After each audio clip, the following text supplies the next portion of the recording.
प्यारे बच्चों, दिल्ली शिक्षा विभाग ने अपने नए सत्र 2023-24 का पूरा सिलेबस शेयर कर दिया है। आज हम क्लास 8th का हिंदी का पूरा सिलेबस शेयर करेंगे, यानी कि आपके इस साल कौन कौन से चैप्टर आपके एग्ज़ाम में आने वाले हैं, कौन कौन से चैप्टर आपको पढ़ने हैं। क्योंकि काफ़ी बदलाव चेंज भी किया है इस बार सिलेबस में, तो काफ़ी सारे चैप्टर आपके हटा भी दिए हैं। साथ में आपके एग्ज़ाम कितनी बार होगा, बहुत सारे बच्चों का सवाल होता है कि कब कब एग्ज़ाम होंगे, कितनी कितनी बार होंगे और कितने कितने नंबर के होंगे। तो सारी बातें आपके साथ शेयर करेंगे। उससे पहले वीडियो को लाइक करके अपने सभी दोस्तों को भी क्लास ग्रुप में शेयर कर दो, और चैनल पर अगर पहली बार आए तो नीचे लाल बटन दबा करके घंटा जरूर दबा देना, ताकि आने वाली सारी अपडेट आपके पास लगातार आती रहेंगी। तो मेरे बारे में जान लीजिए, मैं हूँ आपके साथ आशीष सर। सबसे पहले हम जानते हैं आपके पास जो किताबें हैं वो कौन कौन सी हैं। तो आपके पास जो किताब लगती है सबसे पहले बसंत की लगती है ना। तो बसंत में आपके पास जो पहला चैप्टर है वो बिल्कुल नहीं आएगा। पहला चैप्टर आई थिंक आपके पास ध्वनि है, तो ध्वनि वाली कविता आपको नहीं पढ़नी है। और आपके पास रहेगा सीधा दूसरा चैप्टर, लाख की चूड़ियाँ, कामता नाथ जी ने लिखी है ये, ठीक है। उसके बाद हम बात करेंगे आपके पास कि भाई आपके कितनी बार एग्ज़ाम होंगे। तो पहला चैप्टर आप कॉपी या किताब में नोट करते जाइए। पहले आपके पास लाख की चूड़ियाँ, उसके बाद बस की यात्रा, है ना। तो पहला चैप्टर आपके पास लाख की चूड़ियाँ हैं, दूसरा बस की यात्रा है। बहुत ही मज़ेदार ये दोनों चैप्टर हैं। और अगर आपको इन दोनों चैप्टर को हमसे पढ़ना है तो मैंने दोनों चैप्टर की सेपरेट वीडियो बनाई है, जहाँ पर कि आप इन दोनों चैप्टर की वीडियो से आप समझ सकते हैं। उसके बाद देखो बाकी कोई चैप्टर नहीं आएगा बीच में से, सीधा आपके पास है छठा चैप्टर, यानी कि भगवान की डाकिये।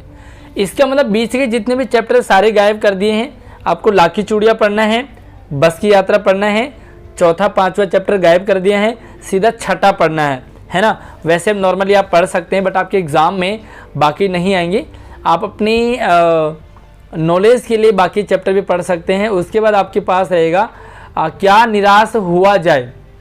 ये हजारी प्रसाद द्विवेदी जी का एक कविता है। तो क्या निराश हुआ जाए, आपको ये वाला चैप्टर पढ़ना है। और ये शायद कविता नहीं, ये चैप्टर है ना। तो इस चैप्टर को आपको पढ़ना है। तो आपके पास सिर्फ 4 चैप्टर होंगे फर्स्ट सेमेस्टर में, यानी कि जो मिड टर्म एग्जाम आपके होंगे उसमें सिर्फ 4 ही चैप्टर पढ़ने हैं। इन चारों चैप्टर को हमारे चैनल पे भी पढ़ सकते हैं। उसके बाद आपको ग्रामर भी रहती है आपके पास। तो ग्रामर के भी आपके पास, हालांकि भारत की खोज भी आपके पास एक बुक है, बट वो सिर्फ पढ़ने के लिए है, वो एग्ज़ाम में नहीं आएगा। अब हम यहाँ पे चलेंगे आपके जो आंचलिक शब्दों का प्रयोग। आंचलिक शब्द होते हैं यानी कि जो ग्रामीण अंचल में पूछे जाते हैं। फॉर एग्जाम्पल के लिए चारपाई हम हिंदी में बोलते हैं, तो आपके गांव में से खटिया, खाट, है ना, इस तरह से बोल सकते हैं। तो आपके गांव में चारपाई को क्या कहते हैं आंचलिक शब्द में, मुझे कमेंट सेक्शन में ज़रूर बताएंगे। उसके बाद आपको उपसर्ग प्रत्यय पढ़ने होंगे, पर्यायवाची आपके एग्जाम में आते हैं। और देशज शब्द, देशज शब्द भी आपको ये भी जो ग्रामीण अंचल में पूछे जाते हैं, ये भी वो देशज शब्द हैं, है ना। तो ये चारों पाँचों टॉपिक हैं। उसके बाद तो दूसरे चैप्टर से रिलेटेड है, वो रहेगा भाषा और लिपि। भाषा और लिपि पहचान करना। आपने छठी क्लास में पढ़ा है, बट छठी क्लास में शायद आपके साथ जो कोरोना वगैरह के कारण हम नहीं पढ़ पाए हैं। साथ में 7th क्लास में तो आपने पढ़ा है, बट 7th क्लास के भी अकॉर्डिंग थोड़ा सा आपको भाषा और लिपि का प्रयोग करना है ना। पहचान आपको होनी चाहिए, प्रयोग करना होगा और भाषा और लिपि का यूज़ करना है ना। जैसे आप लिपि कौन कौन सी होती हैं। साथ में आपको विशेषण, पहला टॉपिक आपके पास भाषा और लिपि, 2 चैप्टर टॉपिक हो गए। उसके बाद आपके पास रहेगा विशेषण। विशेषण को भी आप हमारे चैनल पे पढ़ सकते हैं। सारे टाइप के विशेषण हैं, जितने भी टाइप के विशेषण, पहचान और भेद हैं। उसके बाद श्रुति, सम, भिन्नार्थक, यानी कि जो सुनने में सेम होते हैं उनका अर्थ अलग अलग होता है। उसके बाद आपको क्या होगा, अपठित और पठित। एक एग्ज़ाम में आएगा, आपके कोई चैप्टर होगा, उसी के क्वेश्चन आंसर होंगे, पाठ से रिलेटेड, पाठ दिया होगा उसमें एग्ज़ाम में, उससे रिलेटेड। और एक ऐसा पाठ आएगा जो आपने पढ़ा नहीं होगा, उससे भी आपको प्रश्न छांटने हैं, है ना। तो छांटने वाले होते हैं। उसके बाद आपके पास रहेगा लिंग वचन, ये दोनों रहेंगे। और लिंग वचन यानी कि कितने लिंग होते हैं, कितने वचन होते हैं। तो मुझे कमेंट सेक्शन में भी आप ज़रूर बताएं कि लिंग कितने होते हैं, ठीक है। तो ये सवाल आपके लिए है। उसके बाद आपको संचार के पारंपरिक आधुनिक माध्यमों का प्रयोग। संचार माध्यम जैसे इंटरनेट, टेलीफोन, है ना। तो इस तरह से टीवी, रेडियो, ये सारे संचार माध्यम है। और अनुच्छेद लेखन यानी कि पैसेज राइटिंग, निबंध और एक चित्र वर्णन आएगा। चित्र वर्णन हमारे चैनल से आराम से समझ सकते हैं कि चित्र वर्णन क्या होता है। ये एग्जाम में भी आपको पूछा जाता है। उसके बाद काल, पहचान एवं प्रयोग। काल कितने प्रकार के होते हैं? भूतकाल, वर्तमान काल का पहचान है, प्रयोग है, कैसे करेंगे, योजक चिन्हों का प्रयोग, पठित और अपठित गद्यांश का प्रयोग, है ना। तो ये सारे आपको अनौपचारिक और औपचारिक पत्र पढ़ने, आपको ये सारी चीज़ें आपको आपके एग्ज़ाम में आएंगे। और ये सारा का सारा आपके पास फर्स्ट टर्म, मिड टर्म है। और यहाँ पर आप देख सकते हैं कि 15 सितंबर तक आपका 2023 तक ये सारा का सारा कंप्लीट हो जाना चाहिए। उसके बाद आपके सितंबर लास्ट तक, सितंबर लास्ट में आपके लगभग सितंबर या अक्टूबर में आपके एग्ज़ाम हो जाएंगे, अक्टूबर के आसपास में। और आपको जो जितना पढ़ा है उसका रिवीजन भी आप कर सकते हैं। अब हम बात करेंगे सेकेंड टर्म की, यानी कि फाइनल एग्जाम जो मार्च में, फरवरी में होते हैं, वो कौन से होंगे। अब आपके पास जो सेकेंड सेमेस्टर यानी कि एग्जाम के बाद जो पहला चैप्टर होगा वो रहेगा यह सबसे कठिन समय नहीं।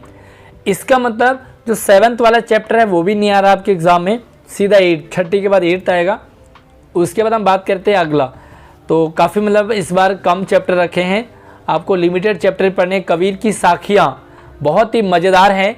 और गाने के साथ साथ में आप हमारे चैनल पे कबीर की साखियों को बच्चों ने बहुत कमाल के तरीके से इसे प्रेजेंट किया है।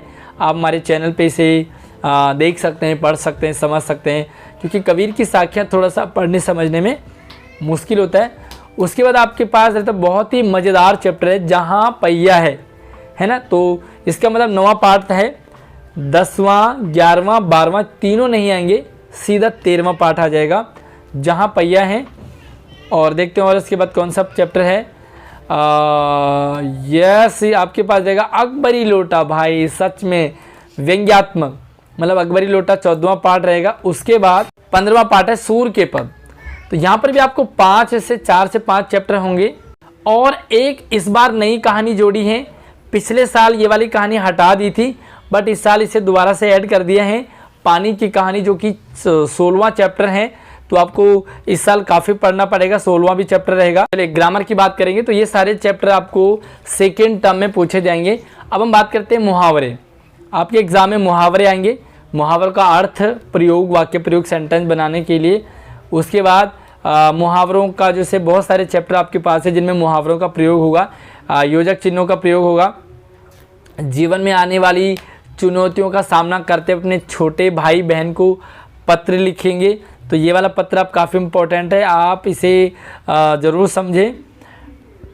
नए शब्द जोड़ करके शब्द बनाना, जैसे वाला शब्द जोड़ दिया, जैसे कोई भी 4 शब्द जोड़ दिया तो 4 शब्द से, मतलब 4 लिखा है तो जैसे अत्याचार, है ना। इस तरह से आप नए शब्द बनाएंगे। उपसर्ग और प्रत्यय की पहचान करके नए शब्द बनाएंगे। देशज शब्दों का, बोलचाल शब्दों का प्रयोग करेंगे। और आपके पास अपठित और पठित, गद्यांश और काव्यांश की पहचान करनी है। उपसर्ग प्रत्यय आपको मैंने पहले भी बता दिए हैं। साइकिल चलाना कैसे सीखा इसका वर्णन करेंगे, अपने पत्र लिखेंगे अपने मित्र को। महिला सशक्तिकरण पर अनुच्छेद लिखेंगे, बहुत ही इंटरेस्टिंग रहता है ये वाला। और कारक चिन्ह, कर्ता ने कर्म को करण से, ये भी सारे हमारे चैनल पे आपको मिल जाएंगे। आप हमारे चैनल से 8th क्लास की पूरी पढ़ाई कर सकते हैं। कारक चिन्हों का प्रयोग, मुहावरों का प्रयोग, लोकोक्तियों का प्रयोग, मुहावरे लोकोक्तियों में अंतर है। देश की मूलभूत समस्याओं पर आपको अनुच्छेद लिखना है। और यहाँ पर रहता पर्यायवाची, पर्यायवाची शब्दों की पहचान करेंगे। उसके बाद आपको एक पद्यांश जो है वो अपठित पद्यांश या पठित पद्यांश आएगा, यानी कि कविता आएगी। और लोकोक्ति, वाक्यांश के लिए एक शब्द भी, ये भी नया इस बार जोड़ा है आपके लिए, जैसे कि कभी ना मरने वाला, उसे कहते हैं अमर, है ना। तो जो कभी बूढ़ा ना हो उसे कहते हैं अजर। तो इस तरह से आपको अनेक शब्दों के लिए एक शब्द वाक्यांश के लिए, है ना। तो ये काफ़ी औपचारिक अनौपचारिक पत्र रहते हैं जो कि मैंने आपको पहले बता दिए हैं। बस इतना ही है। उसके बाद 31 तारीख तक, आप 31 जनवरी तक आपका सिलेबस पूरा हो जाना चाहिए और फरवरी में आपके एग्ज़ाम होंगे, ये ध्यान आपको रखना है। अब एक सवाल रहता है हमारे पास कि भैया जो सेकेंड टर्म है वहाँ पर कितना आएगा। तो सेकेंड टर्म में आपके पास सारे चैप्टर आएंगे, यानी कि जितना आपने फर्स्ट सेमेस्टर में पढ़ा है मिड टर्म में वो भी आएगा, सेकेंड टर्म ये आएगा। जो फाइनल एग्ज़ाम होगा उसमें पूरा का पूरा पूरी किताब से आएगी, पूरे ग्रामर से आएंगी। जो एग्ज़ाम होंगे बड़े बड़े आपके 2 ही बार एग्ज़ाम होंगे, छोटे छोटे एग्ज़ाम आपके बार बार हो सकते हैं, जैसे कि आपके यूटीज़ वगैरह हो गए हैं, बीच में कोई टेस्ट हो जाए और साथ में आपको फ़ाइल वगैरह बनानी होगी तो फाइल के भी आपके मार्क्स लगेंगे। एक बात आपको ज़रूर नोट करनी है कि इस बार 8th में फेल होने का सिस्टम हो जाएगा, तो आप इस बार अपने ध्यान से पढ़ेंगे क्योंकि 8वीं में इस बार से फेल होने का सिस्टम दोबारा से उन्होंने शुरू कर दिया है। तो अपनी पढ़ाई को ज़रूर जारी रखें। 50 नंबर का आपको 40 या 50 नंबर का पेपर फर्स्ट टर्म में आएगा, इसी तरह से 40 से 50 नंबर का सेकंड टर्म में आएगा और ये आपको 30-30 नंबर का लगता है। 30 नंबर आपको 60 नंबर का आपको फर्स्ट टर्म में, 60 नंबर का सेकंड टर्म में, वापस 30-30 नंबर से हो जाता है। तो 30 और 30 60 और 40 नंबर आपको इंटरनल असेसमेंट यानी कि टीचर्स मार्क्स देंगे छोटे मोटे नंबर का, है ना। बाकी कोई और डाउट हो तो मुझसे कमेंट कर सकते हैं। मेरा व्हाट्सअप नंबर, इंस्टाग्राम की आईडी, मुझसे आप संपर्क कर सकते हैं व्हाट्सअप से, इंस्टाग्राम से। इंस्टाग्राम पे मुझे फॉलो जरूर कर लेना। नंबर और आईडी इसी वीडियो के डिस्क्रिप्शन में। अगली वीडियो मिलती है, तब तक आप अपना ख्याल रखिए। जय हिंद।